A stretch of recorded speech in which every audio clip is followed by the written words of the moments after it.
Magandang araw. Ako po si Marcos Pulilag at ito po ang aking daily devotion. Ano ang magagawa ng mga babae sa ministry? Na tinalakay po ni Pastor Russell Ocampo sa 365 daily devotion.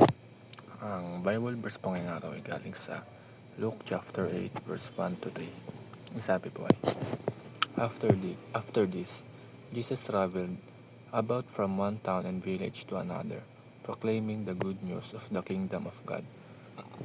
The 12 were with him, and also some women who had been cured of evil spirits and diseases. Mary, called Magdalene,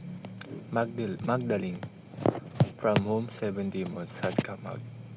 Joanna, the wife of Chusa, the manager of Herod's household. Susanna, and many others. These, these women were helping to support them out of their own means. Um, ang topic po ngayong araw is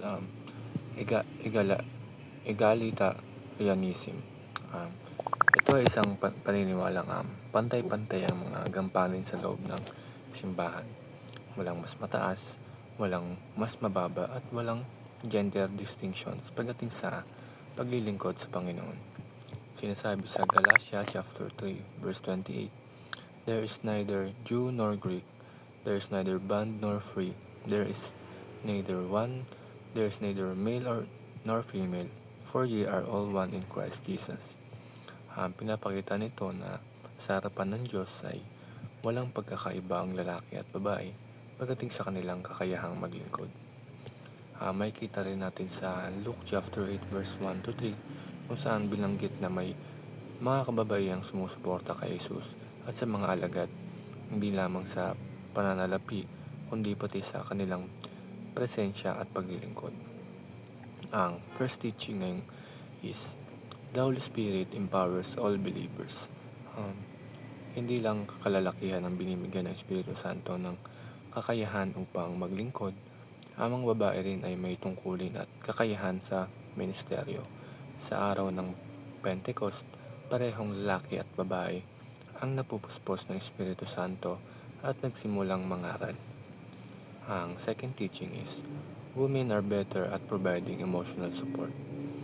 Isa sa mga espesyal na katangian ng kababaihan ay ang kanilang kakayahang magbigay ng emosyonal na suporta mula sa mga nanay natin hanggang sa mga babaeng leader sa ating simbahan. Sila ang madalas na nagbibigay ng comfort at encouragement sa mga nangangailangan.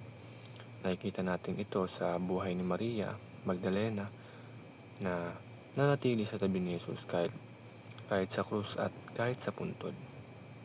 Ang last teaching is, women supported Jesus and the apostles.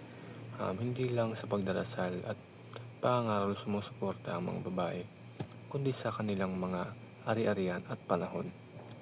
Malaking bahagi ng ministeryo ni Jesus ang naitawid sa tulong ng mga kababaihang nagbigay ng kanilang yaman at serbisyo para sa gawain ng Diyos. Yun lamang po.